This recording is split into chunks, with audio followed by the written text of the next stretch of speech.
Olá, queridos alunos! Chegamos ao fim de nossa viagem literária de 2020. Apesar de toda a situação mundial que estamos passando, sobre o único sistema que não pôde ainda voltar à sua normalidade, que foi o educacional, termina esse ano com alegria, pois sei que todos vocês estão bem e pude perceber que não só cresceram em tamanho, mas com um olhar mais sensível e motivado para a leitura. Encerramos esse ciclo de aula gravada, finalizando com uma história relacionada ao projeto de vocês, Viajando pelo Ar. Vamos acompanhar mais uma história em metáfora, hein? Silvio, o Guardador de Ventos. Livro escrito em português de Portugal, com texto de Francisco Duarte Mangas e ilustrações de Madalena Moniz, editorial Caminho, de 2016. Ao longo do livro, ele vai pensando nas várias possibilidades que mais lhe agradam, ao mesmo tempo que a mãe lhe vai contando dos seus receios em relação ao que ele vai escolhendo. Por fim, Guardador de Vento parece-lhe bem. É uma história que está em português de Portugal. E por mais que nossa língua seja bem irmã, alguns significados diferentes do nosso idioma. Irei ajudá-los a entender.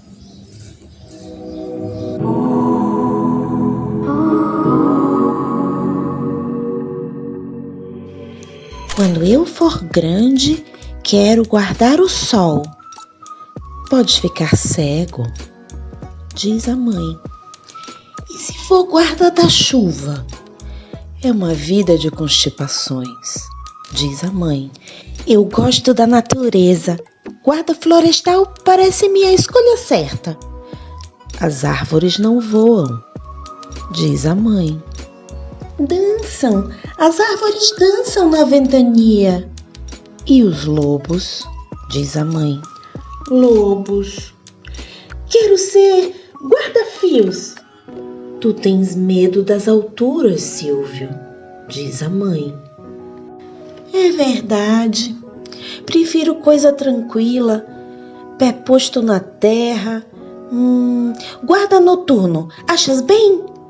Consegues andar sozinho no escuro? Diz a mãe. Obrigado, mãe, por me acarinhares com tantos medos. Acarinhar, preservar, proteger. Então a mãe de Francisco queria proteger ele dos medos que ele tinha. A parte da história mais linda que vocês verão é agora.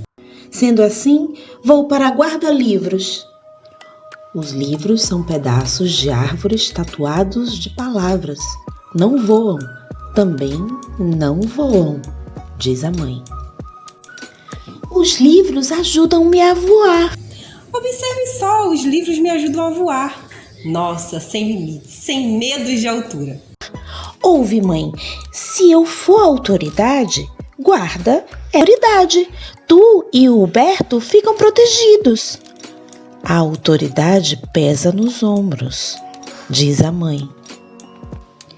Guarda sem o peso da autoridade. É esse o meu desejo. Serei guarda-redes. Parece-me pouco aliciante. Aliciante!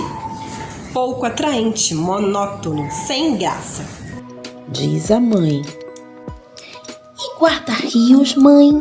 Autoridade pacífica. Guarda a limpidez da água, o sono dos peixes. Os peixes dormem de olhos abertos, diz a mãe.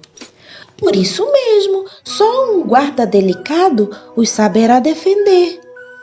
E como guardas a limpidez da água, se nem sempre tens as mãos limpas, diz a mãe. Está decidido, serei guarda-costas. Boa ideia, Silvio. Agora é preciso ficares forte, diz a mãe. Poderei nem ter as mãos limpas. Para ficares forte, vais comer sempre a sopa, diz a mãe. Pensando melhor. Mãe, o teu filho será um guardador de ventos.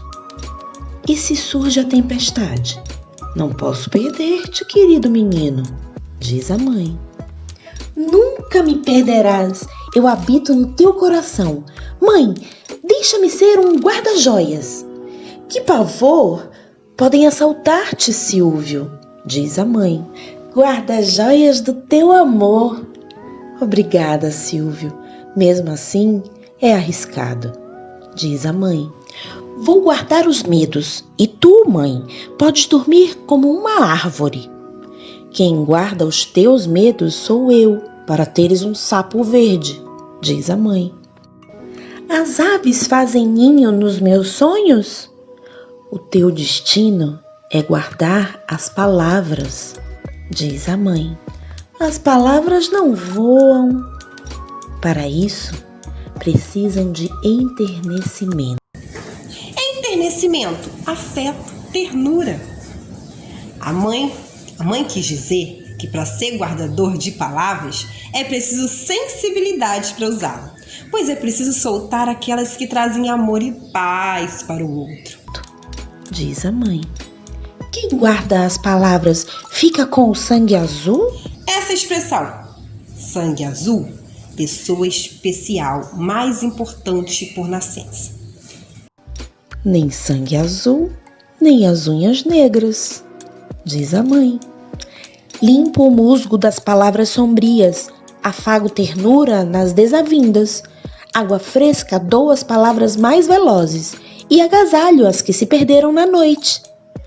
Muito bem, Silvio, e serás uma autoridade, diz a mãe.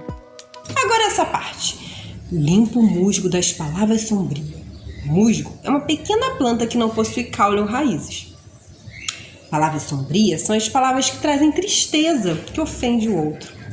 Afago ternura nas desavindas. Colocar amabilidade nas palavras que trazem desacordos, desavenças e brigas. E serás uma autoridade, uma pessoa que serve de exemplo para a outra. E vocês, o que querem ser? Não importa, segundo a mãe de Francisco, pode ser o que quiser. O que importa, como será. Pessoas que têm em sua essência a amabilidade, a empatia, a solidariedade, a gentileza, que esse mundo seja de maneira mais global, saudável para todos os seres vivos. Linda, belíssima história. Vocês gostaram? Espero que nunca esqueçam do Francisco e os conselhos de sua mãe. Tenham em mente em direção, que seja um profissional amável, gentil, que possa ajudar, continuando com as metáforas, que é uma figura de linguagem que produz sentidos figurados por meio de comparações, como aquele livro, A Menina que Abraça o Vento, que comparou a saudade com abraçar o nada, o vento. Como este que acabamos de ler, Silvio, o guardador de ventos. A indicação do livro para aula ao vivo também é uma metáfora, como com o vento. O livro de André Neves, Um Pé de Vento, é a história de Iris, uma menina que tem um olhar muito atento para a natureza. Ela vê a árvore como uma amiga com quem passa o tempo e com quem conversa, e o vento como uma brincadeira. É uma narrativa poética que fala do tempo mansinho de ser criança. Deliciem-se, viajem com Iris, e que está no meu blog, Semeando Histórias, e o link também na descrição do vídeo e também na plataforma. Beijos e até a nossa aula ao vivo.